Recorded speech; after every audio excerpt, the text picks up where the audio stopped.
പഹൽഗാം ഭീകരാക്രമണത്തിന് പിന്നാലെ കുൽഗാമിൽ ഭീകരരുമായി സൈന്യം ഏറ്റുമുട്ടി. 2 പേരെ സൈന്യം വധിച്ചു. തന്മാർഗ് മേഖലയിലാണ് ഏറ്റുമുട്ടലുണ്ടായത്.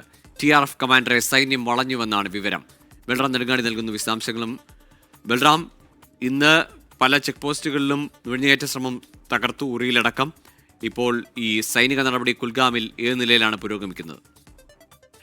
ഗോകുൽ, ഇന്നലെയുണ്ടായ ഭീകരാക്രമണത്തിന് പിന്നാലെ ഇന്ന് 24 മണിക്കൂർ പിന്നിടും മുമ്പ് 3 ഇടങ്ങളിലാണ് സൈന്യവും ഭീകരരും തമ്മിൽ ഏറ്റുമുട്ടലുണ്ടായത്. അതിൽ ഏറ്റവും അവസാനത്തേതാണ് കുൽഗാമിലേത്. കുൽഗാമിൽ ഈ ഭീകരവാദികൾ ഒളിച്ചിരിക്കുന്നുണ്ട് എന്ന രഹസ്യ വിവരത്തിന്റെ അടിസ്ഥാനത്തിൽ സൈന്യം തെരച്ചിൽ ആരംഭിക്കുകയും ഉച്ചയോടെ ഈ തെരച്ചിൽ നടത്തുന്ന സൈനികർക്ക് നേരെ ഭീകരർ വെടിയുതിർക്കുകയുമായിരുന്നു. തുടർന്നാണ് ഏറ്റുമുട്ടൽ ഉണ്ടായത്.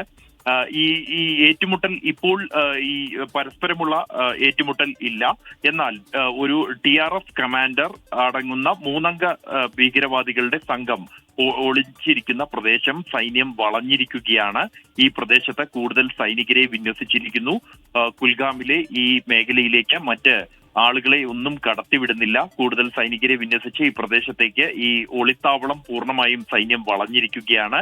ഭീകരാക്രമണത്തിന്റെ പിന്നിൽ ഈ TRFന്റെ പങ്ക് സംബന്ധിച്ചുള്ള വ്യക്തമായ തെളിവുകൾ സുരക്ഷാ സൈന്യത്തിന് ലഭിച്ചിട്ടുണ്ട്.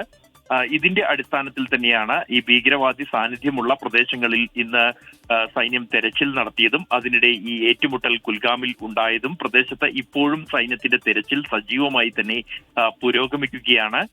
നേരത്തെ ഉണ്ടായ ഏറ്റുമുട്ടലിൽ 2 പേരെ സൈന്യം വധിച്ചിരുന്നു.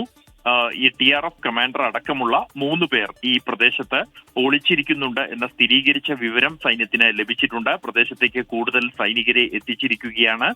സമാന്തരമായി തന്നെ ഈ പഹൽഗാമിൽ ഭീകരവാദി ആക്രമണത്തിന് പിന്നാലെ അവിടെ നിന്നും രക്ഷപ്പെട്ട ഭീകരർക്ക് വേണ്ടിയുള്ള തെരച്ചിലും ഊർജിതമായി തന്നെ പുരോഗമിക്കുകയാണ്. 50 കിലോമീറ്റർ ചുറ്റളവിൽ ഭീകരവാദികൾക്ക് വേണ്ടി ആ പ്രദേശം മുഴുവൻ വളഞ്ഞുള്ള തെരച്ചിലാണ് ഇപ്പോൾ പുരോഗമിച്ചുകൊണ്ടിരിക്കുന്നത്. പ്രത്യേക സന്നാഹങ്ങൾ, ഉപകരണങ്ങൾ, വാഹനങ്ങൾ ഉൾപ്പെടെയുള്ളവ CRPF എത്തിച്ചിട്ടുണ്ട് ഈ പ്രദേശത്ത്. വനമേഖലയിൽ ഉൾപ്പെട്ട ഈ മേഖലയിൽ സൈന്യം സജീവമായി തന്നെ തെരച്ചിൽ പുരോഗമിക്കുകയാണ്. ഭീകരവാദികൾ ഈ പ്രദേശം വിട്ടുപോയിട്ടില്ല എന്ന ഒരു നിഗമനത്തിൽ തന്നെയാണ് ഇപ്പോൾ പഹൽഗാമിൽ തെരച്ചിൽ പുരോഗമിക്കുന്നത്. അതേസമയം ഈ ഒളിത്താവളം, കുൽഗാമിലെ ഒളിത്താവളം വളഞ്ഞാണ് സൈന്യത്തിന്റെ നടപടി ഇപ്പോൾ പുരോഗമിക്കുന്നത്.